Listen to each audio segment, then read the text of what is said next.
Welcome inside episode 697 of the Locked On Senators podcast. I'm Ross Levitan on the outskirts of enemy territory in Winnipeg, Manitoba, alongside Brandon Piller up in the Blue Mountains. And what better way to bounce back from a brutal, disengaged 5-1 loss to the Jets than with an unbelievable contract extension? Artem Zub will be an Ottawa Senator for at least the next 4 seasons.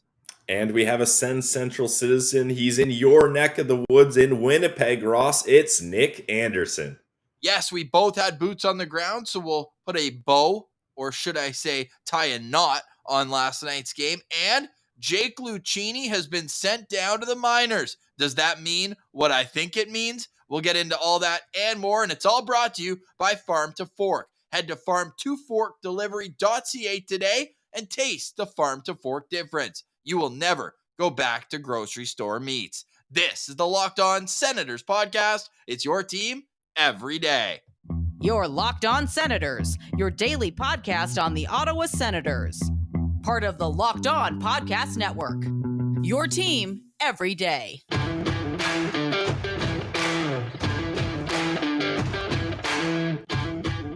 I'm Jake Sanderson, and you're listening to Locked On Senators podcast. I'm Tim Stützle, and you're listening to the Locked On Senators podcast.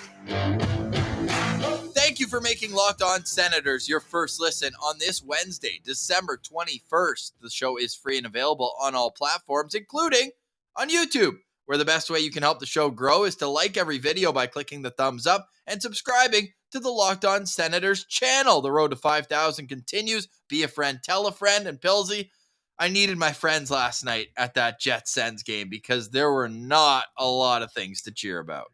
Yeah, you're lucky there was a decent amount of Sens fans there. I mean, misery loves company, but what I'm sad about, Ross, is you had a 9-0 streak, boots on the ground, ever so close to hitting double digits. 10-0 just sounds so much better, but now the streak is squashed and we're back at 0. To remind everyone how far back that streak went, the first game of it was the first game in Toronto in 2019 where Thomas Chabot went inside out on Igor Ozhiganov, who hasn't even been in the NHL in 3 years. Yeah. So that's how long it's been from the Chris Phillips retirement game. And I thought it was even farther. Wasn't it the matinee New York game we went together? Oh, yeah, it was. Yeah, dude. Oh, and that was in 2017. Yeah, that was at the end of the season, right before playoffs. Oh, my God. It's all over but the crying, as they say. However, what better way to turn the page? And if you want to hear my immediate crying, whining, I was just upset. It was just a bad game, bad effort, no emotion in that game. I was in line for the washroom with Brady Tkachuk's grandpa. I said, well, that wasn't as fun as last spring. And he says, that game sucked. So there you have it. And I'm not the only one in attendance who thought that game was bogus. But hey, if you want to hear more about it, check out the postcast from last night. But we got to move on because we got great news, positive news. Pilsy, I know you love that. The Senators have signed defenseman Artem Zub to a 4-year contract worth an annual average of $4.6 million.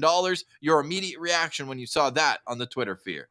My immediate reaction was, I think this is a fair deal straight down the middle. Like, I wasn't thinking, holy crap, what a team-friendly deal. He took a hometown discount. And I wasn't thinking, wow, Pierre Dorion got bent over knowing that this is the only good right-hand shot defenseman in the franchise right now. So I think overall, 4 years at a 4.6 AAV. And the thing is here, and we talked with Nick Anderson about it, is Artem Zub's a little older than people realize. So I think some people were thinking, oh, you got to get him for 6 years. But this is going to take him from age 28 to age 32.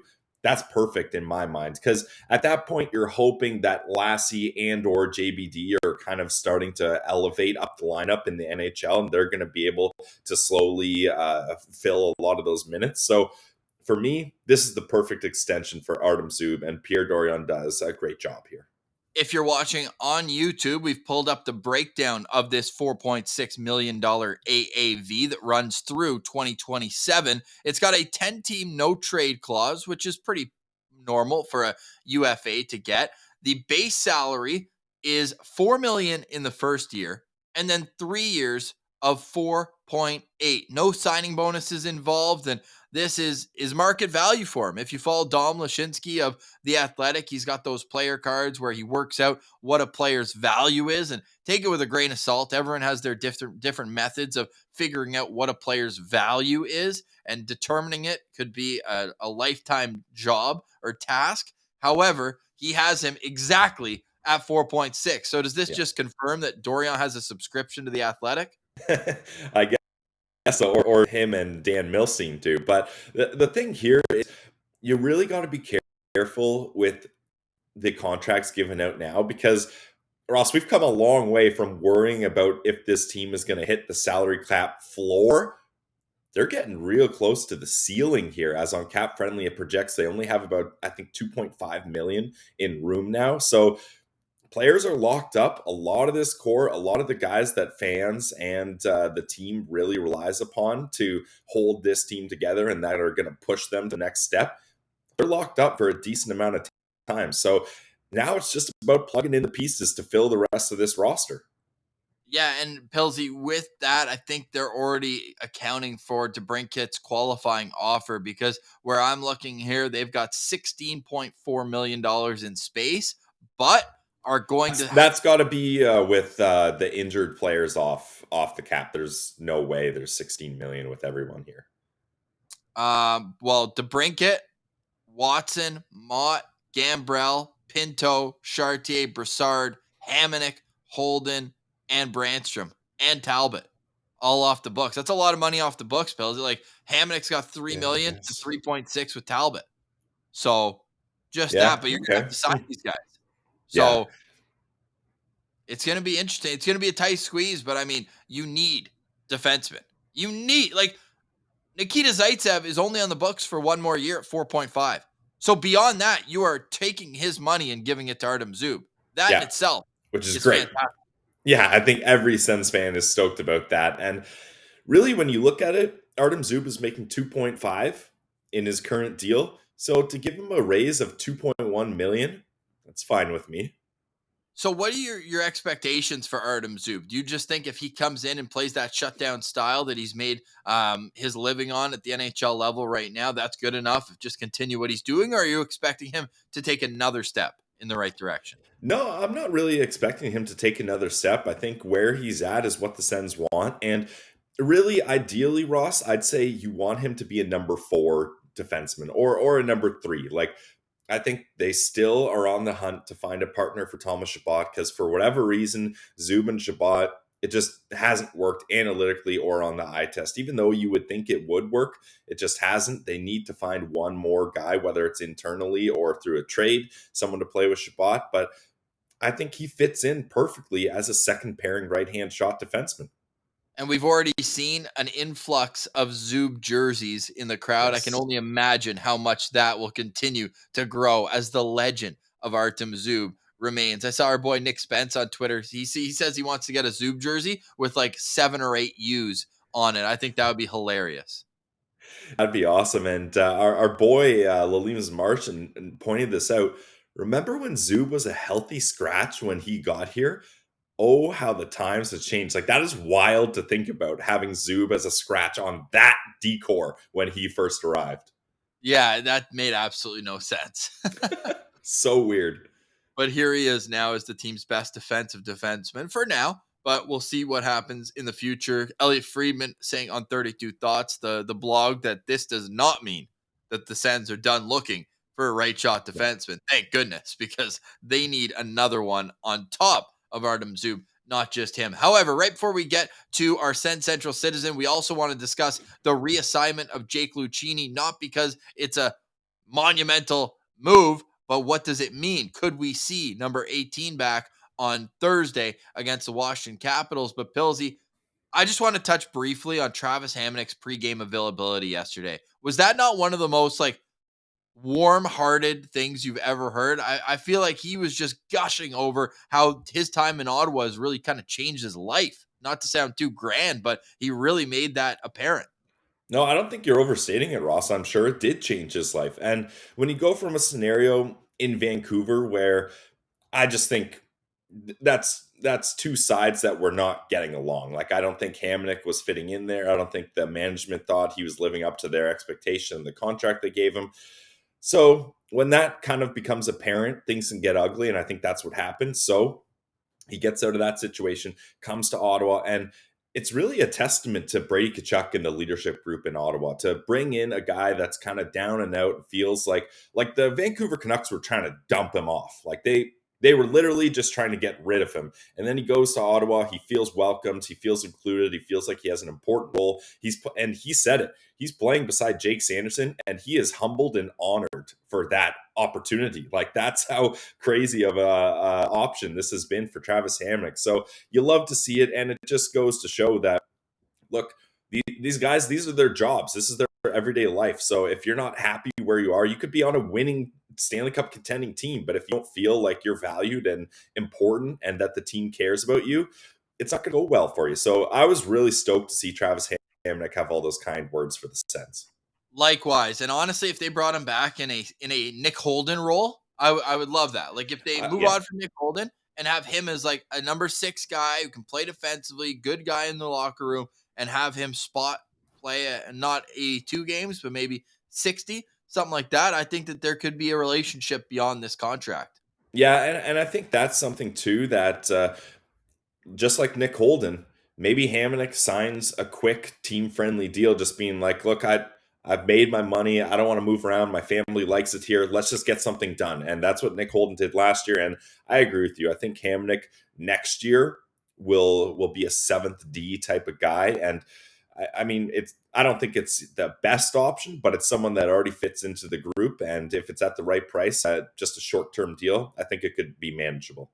Trivia time. How much money has Travis Hamonic made in his NHL career? Pillsy, think about that for a second, and we'll get into all that and a SensCentral Citizen next on Locked On Senators.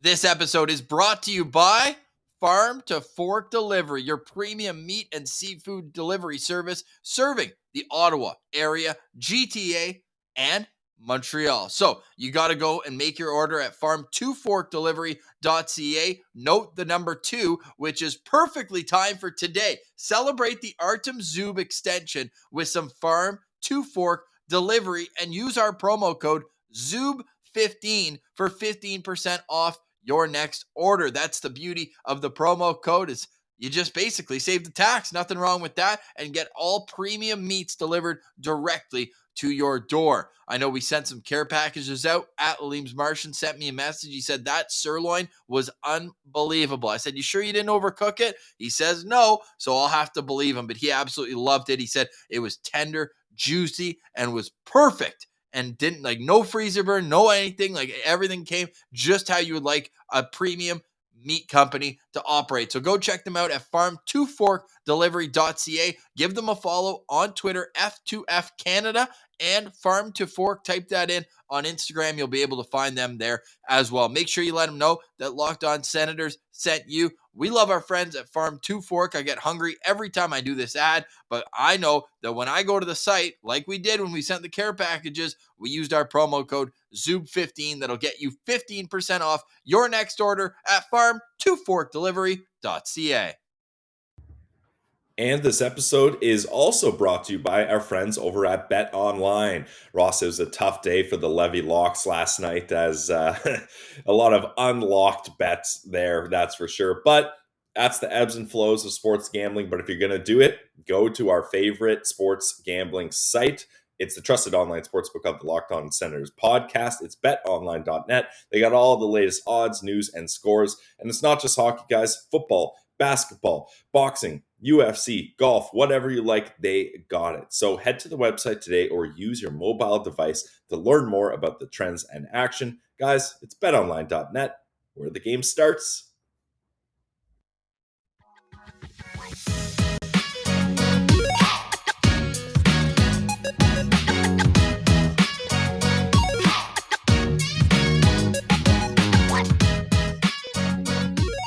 All right, Pillsy, what's your guess? How much money has Travis Hamonic made in his NHL career? Can you tell me how many seasons? I can tell you that he came into the NHL, I believe, in 2011. Okay, so we got about 11 years worth. I'm going to say 41 mil.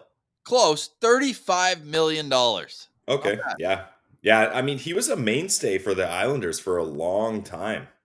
Yeah, his biggest deal was a 7-year, $27 million deal signed by Gar Snow in Yep. 2013 with the Islanders. So coming right off his entry level, he got $27 million, right? An AAV of 3.85 throughout. And then he signed that 1-year deal with Jim Benning and the Vancouver Canucks for 1.25, and then re-signed there for 2 extra years, and then was moved to Ottawa midway through that first year of the contract. So he's on his final year of a $3 million AAV, where he's getting 3.25 in real money. So curious to see if the Senators decide they want to bring him back, what that would cost. I think 1 year at 1.8, I think would probably be fair for the Got to value. be under 2 mil. Yeah. Yeah, anything over 2, I think you just look for a replacement. But I think that based on how much he seems to adore the city of Ottawa, the community, the organization, and seeing the young talent take a step forward, if he wants to be a part of it, I could see him signing for that. So maybe that's down the road. But I think all eyes are on Alex DeBrincat right now as the next contract to be signed for the Ottawa Senators. The next SensCentral Citizen is with us. Let's get to it right now. Here is Nick Anderson. All right, we now welcome on this week's SensCentral Citizen. We're staying near my neck of the woods in Manitoba. We're welcoming on Nick Anderson. You can give him a follow on Twitter at Nick_Anderson18. Buddy, are you recovered from last night yet? Oh man, it was a tough game to watch. It felt in the first period like the Sens were the better 5-on-5 team. Like they had the puck way more, but the Jets just capitalized. Like I know I listened to the postcast last night. You guys were talking a lot about Morrissey. Like I don't know where this came from. Like I have lots of friends who are diehard Jets fans, and they were out on the guy. Like they were like, he's a good third or fourth defenseman. Last night he looked like Erik Karlsson. Like what was that spin in the corner? The dish to Connor. Like you and I were sitting right in that corner, and we could see Kyle Connor was like 30 feet in front of me. I thought no chance he's getting that puck. Like it reminded me of Erik Karlsson. Like was it the Bruins series slap pass in front of the net? Like just crazy. Like so, but for the Sens, not a lot of guys were healthy, so it is what it is, I guess. Yeah, unfortunate. It almost felt like, you had the schedule loss in Minnesota. You were hopeful that it would be a bounce back, but then you look and they had 2 second lines and 2 fourth lines, basically, is the way I kind of screw it up. And you're not going to win in the National League with that. No, for sure. And well, Brassard on the first, that's starting to hurt a lot. So yeah, hasn't been producing a whole lot, especially 5-on-5. I saw a stat that even during this run where Ottawa's got 11 games, now I guess they're 8-4-1 in their last 13. They've been outscored at 5-on-5 in like 7 of the games. Oh yeah, and big time too. Yeah, it's the power play that's helping them out. That check out, no, that because they've got it's like 17 power play goals in that time. Like that's just absurd. So that doesn't really surprise me. I mean, look at Drake's dash numbers. I mean, Brady's dash numbers have been going down too. Like even though the points keep going up. So yeah, it's really too bad. I mean, we got to see a power play goal last night. The only time they tucked was Batherson on the power play. But let's rewind it because I'm always interested. People who aren't from Ottawa, how did you become an Ottawa Senators fan right off the bat, Nick? Yeah, so my family's originally from out east. Like my mom grew up in Chateauguay and then moved to Ottawa, and then my dad's from Sarnia and he moved to Ottawa for school, and then they ended up moving to Manitoba. And in 2007, June 2007, my grandpa was visiting us. He lived in Ottawa at that time, and the Sens were in the Stanley Cup final. I didn't even know really what organized sports were. Like I was just a 6.5-year-old kid, right? And then he put the Sens on the TV, and then from that moment on, I just absolutely latched on. Like I don't know what it was. I got into hockey the next year. I couldn't even watch games other than usually like hockey night in Canada, but I would be on NHL.com following the game tracker, like through the really weird times where there was like Corey Stillman and Mike Commodore on the team, and then eventually over the years you just stick with it so much it's just become like who I am. So like my grandpa was 100% the reason why there. And then we were supposed to see each other at the home opener this year, but he passed away unfortunately just around that time. So I'll always be grateful for everything, but especially the Sens fandom that he left with me. So Yeah, that's awesome that you're able to have some sort of family connection there. And Nick, we became a Sens fan a similar time. I hopped on the Sens wagon when Dominic Hasek came over there. So we got to start our Sens fandom with some pretty good years. You mentioned a couple of the obscure Senators there, but who were the players that really latched your attention on the Ottawa Senators that made you stay a Sens fan? Yeah, so right away, it was definitely Danny Heatley. You're 7 years old, and there's just this guy ripping 50 goals a year. Like, I had a poster, I had everything, I had a jersey. Big time Heatley fan, and then obviously things went down there. I don't know the full reason, I always blame it on Corey Clouston. So I just, for putting him on the second line, damn you, Corey Clouston. And then after that, obviously Alfie, Spezza. Like Spezza was really, really cool when I was a kid, because he would get those sick goals. Like that one in Winnipeg, I want to say like in 2013, like the second year they were here, where he goes around the zone and then I think he finds Kyle Turris back door for an open net. Like it's like one of the greatest assists stuff ever. Yeah, like completely single-handedly too. And then after that, Erik Karlsson was unreal. Gotta give love to my boy Kyle Turris. Like, he does not get in. Like, if you go back, you guys are talking about the Hamburglar run. He was so clutch during that run. I know he was playing with Stone, but he had the OT winner against Carolina where he goes back through his legs on the backhand, dishes it off to Stone, and that's when they were playing 4-on-4 in overtime. Like, he was really good. I loved Kyle Turris. He had 6 game-winning goals during the Hamburglar run. So that tells you what you need to know about Kyle Turris. Clutch. Just clutch. Yeah. 23 career game-winning goals in Ottawa in 407 games. I feel like that's a pretty good number, no doubt. And then when you bring up him scoring that goal against Winnipeg, the YouTube clip is titled Jason Spezza scores off of Kyle Turris. That's accurate. That's fair. Like, Turris is just there. Yeah, that's so good. I looked it up right now. That's amazing. What are some of your other favorite memories from getting to, I'm assuming you go as often as you can every year when they come to town. Yeah, so I didn't really go that often, until 2015-16, because I would buy the tickets myself because I've got a big family. So I remember one of the first ones was one of the preseason games, and they were up 3-0. Things were going good, chirping the section and whatnot. And then they switched goalies, the classic switch goalies in the preseason game. Absolutely, I hate it. We could have used the goalie switch last night after the first period, just saying. Yes. Yeah, well, we were talking about that at the intermission too, yeah. The goalie switch, and then all of a sudden, Jets pour it in, Blake Wheeler, Ladd, and then lose 4-3 in overtime. It's preseason, but everybody's just giving it to you, and then I've actually, because I lived in Ottawa for a couple of years, so I went to Carleton, and I went to see a preseason game where they beat the Habs. It was like Logan Brown's second preseason game. I was like, oh, this kid's going to be sick. And he had a 3-point night, packed with Habs fans. That was a really fun game to be at. And I think they won 5-2. So. Yeah, the Logan Brown hype was very real, Nick. You weren't the only one in that camp. Ross and I were pretty stoked seeing Logan Brown playing in preseason and rookie tournaments, Ross? No doubt. We thought we had Tage Thompson on our hands. That's exactly, that would have been the ceiling of the type of player, the prototype, but obviously he actually replaced Tage Thompson's AHL spot in St. Louis's system when they moved him. So he just hasn't evolved from that. But yes, the hype was real. Who are you most hyped about right now, Nick, in the prospect pool? Oh,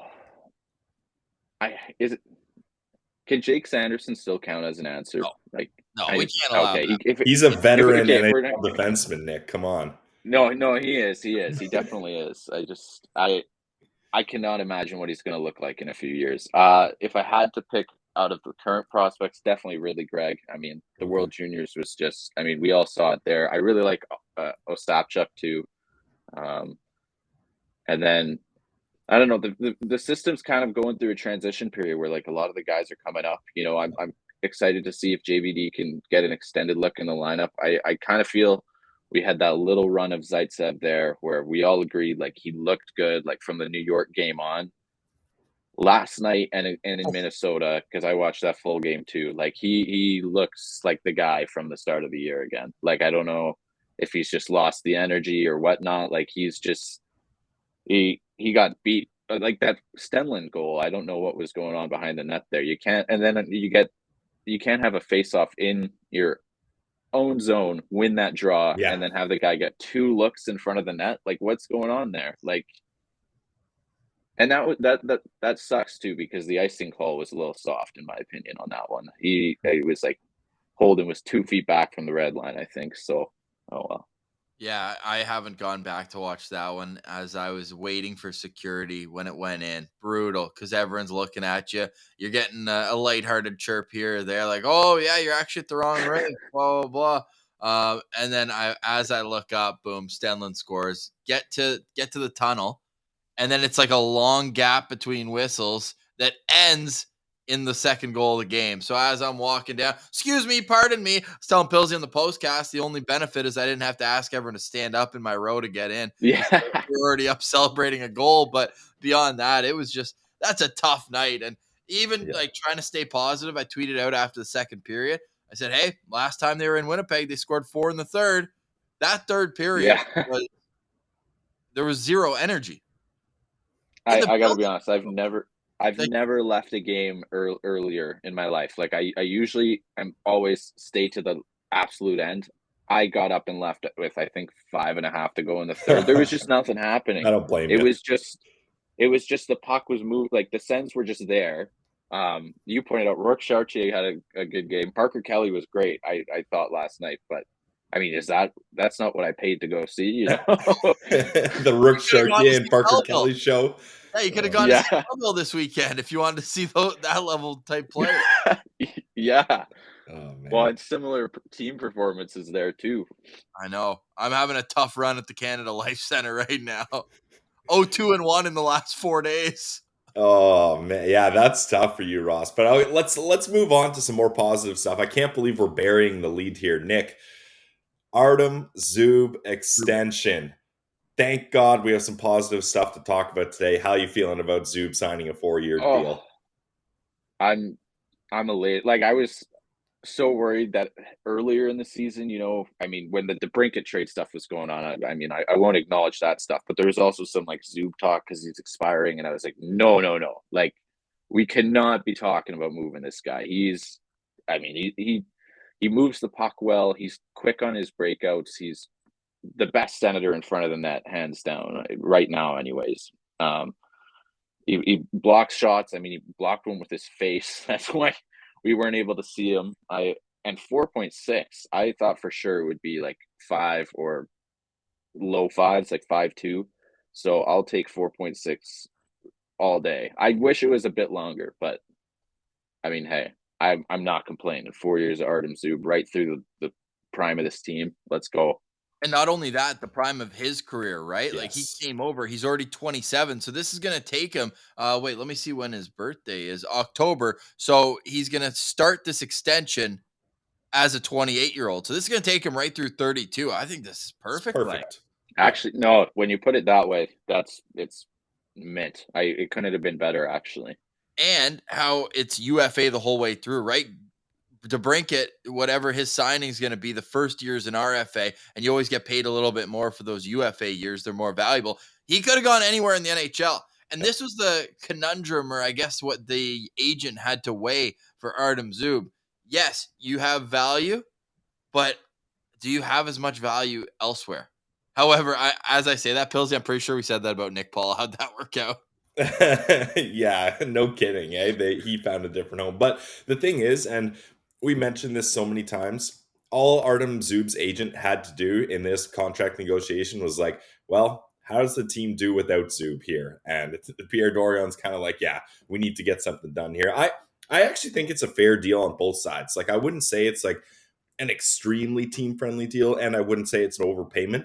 This is right around where I think this deal was going to come in, and it's a solid deal. 4 years, 4.6. That's very manageable, especially with the cap hopefully going up in the upcoming future.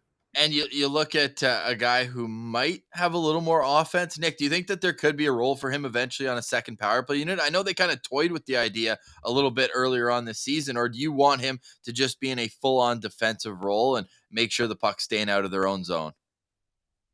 I don't know if I could go as far as a power play unit. Maybe just because like this staff that's already there. Like, I mean, Sanderson and Brandstrom, I already think like they didn't have them on the second unit last night. We'll stop talking about last night, but Sanderson and Brandstrom, both very good puck movers. So I kind of think you'd want to keep them in that role. But Zub, I'd love to see more offense out of him. Just if he's able to stick with Shabbat more and get they get more comfortable. I know he gets Shabbat to jump in more, but when Zub pops up too, like he's got good hands. He's actually got underrated hands, and he can get those shots off in tight. Like he has a couple of them where I want to say he's just in the top of the slot, and he'll just pick the corner, right? Like so, he's got some offensive abilities, but I think I'd rather have him play like a Brett Pesce kind of role. Just keep your partner in check. A little bit of Mark Mathot with some more offense. Yeah, I mean, Zub scored 13 goals in his final year in the KHL in 56 games before he came over. So, I mean, there is an opportunity there. Nick, final question for me. I see you got a bunch of jerseys hung up on your wall here. I love asking people this. What's your next jersey going to be? Which color, which version, and who's going to be on the back? So, I'm pretty sure it's going to be just the black home jersey. I saw a few of those reverse retros. I hadn't seen one in person yet until last night. They're really sharp in person. Like I on TV, you don't really get the same effect with the white on the numbers, like where there's the black text and the white outline. Yeah. But in person, it looks really sharp. But it would probably be a black, and gotta go Brady. I mean, nice. After that New York game, I don't think I could make a different choice on the next jersey. Like I almost bought one that night. Like he's unreal. So I love that. Hey, thanks for not stealing mine off my back last night. Appreciate it. Yeah. No, that's awesome. You can't go wrong with Brady. I'm missing the C on mine, right? I got it the night they were announced. I was like, you know what? I need them to see, and I'm sure that I wasn't the only one who purchased one that night. It was, ironically, if people forget, the night of the 2020 NHL draft. Remember they made us watch the local news for 23 minutes? They're like, hey, they're announcing it on the news. And then it was like the last story. Come on, man. We're nervous here. We need something to talk about. And so, yeah, I want to make sure they knew that we appreciated that they brought the 2D back. Although could have done without it on the reverse retro. Are you a fan of those black retros? They look all right on TV. I like the, I guess, feel of the numbers on the back. It feels a little old school. It looks a little cool, but I don't think it's anything super to write home about on those ones. I think I don't know if it's you guys that have talked about it. I've seen people on Twitter talking about it. Like if they just went with more outside the box with the colors, like we already have a black jersey, and I like that more than the one that you guys made. So I'm gonna go with that one. Yeah, big time. So final question for me, Nick. We appreciate your time, man. Always great to see you at the games. And my question to you, obviously, Artem Zub, big contract, had to get locked up. What's next if you were Pierre Dorion? Are you working to sign the cat? Are you trying to acquire a top four defenseman or something completely outside the box? I don't think you really have to go outside the box with the way the team's built right now. I'm definitely team go for a defenseman. I'd rather not give up a haul for Jacob Chikrin. I know he's playing super well. It's going to cost a lot if they haven't dealt him yet. I can't imagine what the price is going to be.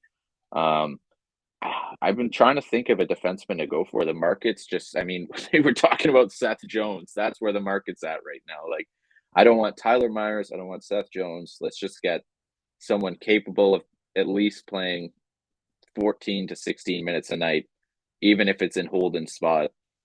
Because, I mean, he's slowed down a bit as much as I love Holdy. Just someone for the rest of the season at least. Yeah, Nick Holden, I feel like would make a good assistant coach next year for the Sens. Yeah, getting Braden Coburn vibes. Yeah, that's not a compliment. However, I'm only complimentary about this Citizen. It's been great chatting with you, Nick. We really appreciate it and look forward to either having beers soon or seeing you back at the CLC. Yeah, no, thanks a lot for having me, guys, and thanks for just grinding. You guys do this every single day. Give us something to listen to, even after nights like last night. We all really appreciate it. So thanks, fellas.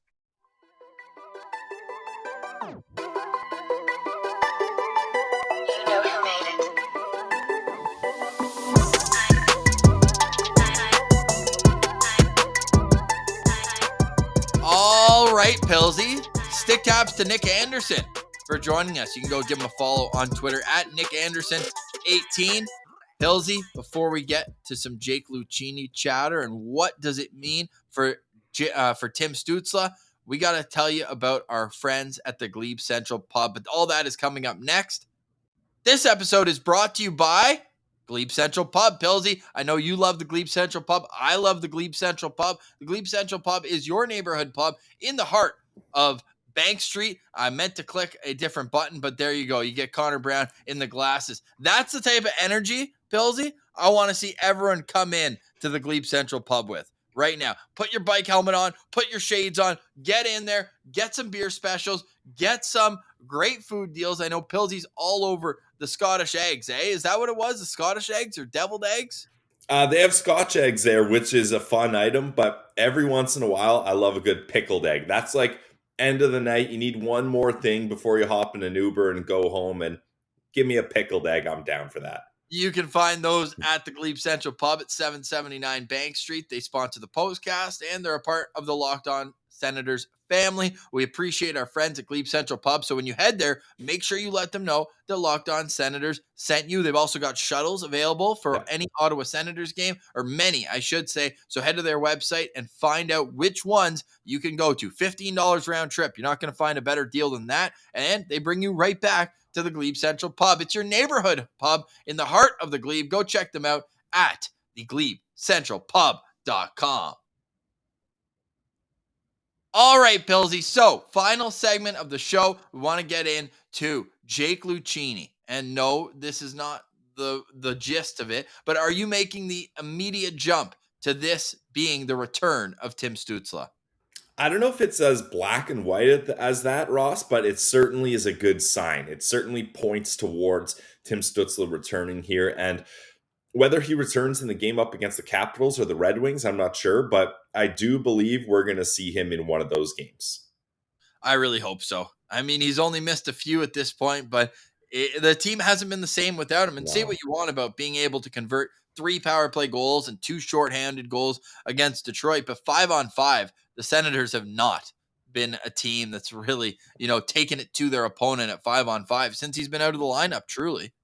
Yeah, that's the thing. Like the power play clicking is awesome, but when the rest of your game is absolute garbage, we need Timmy back. That is an understatement. We need Timmy back. Yeah, and I'm so lucky and happy that it's not a long-term injury for him. You were nervous the way he went down the tunnel, and shoulders have clearly been a long-term issue for different Senators. So for him to bounce back the way he did, unbelievably happy to see him hopefully getting close to return. The Senators aren't practicing today. They'll next be on the ice for a morning skate on Thursday ahead of hosting the Capitals. That'll be at 10:30 Eastern time, pardon me. So we have to record super early tomorrow. I've got some plans that I need to do early, so we won't know right away, but you'll be able to follow on Twitter at SensCentral, and we'll get into that and a whole lot more. Pilsy, any final thoughts on today's show? Final thoughts, just following the Sens prospects as the World Junior kind of pre-tournament games happen, and Shout out our guy, Thomas Amara. I believe, I'm just trying to find the exact stat here. Yeah, he had 2 assists. So that's a pretty good start as the Czech team beats Latvia 6-3 in the pre-tournament game. So we love to see Amara start off well because it was a very up and down tournament for him in the last tournament here. So hopefully it's more ups and downs this time. Yes, and we'll be following along with all 4 Sens prospects at the juniors tournament, which include Thomas Amara, Oscar Pedersen, Tyler Boucher, and Zach Ostapchuk, who's looking to go back-to-back as he was a member of the Team Canada World Junior Summer team that took home gold. On Friday, we'll have a full World Junior preview with our guy Scott Wheeler, who tells us which draft eligibles to watch for, how deep is Canada, and which of the Sens prospects does he think will make the biggest impact. But for today, we say goodbye. For Brandon Piller, I'm Ross Levitan, and this has been the Locked On Senators podcast, your team every day.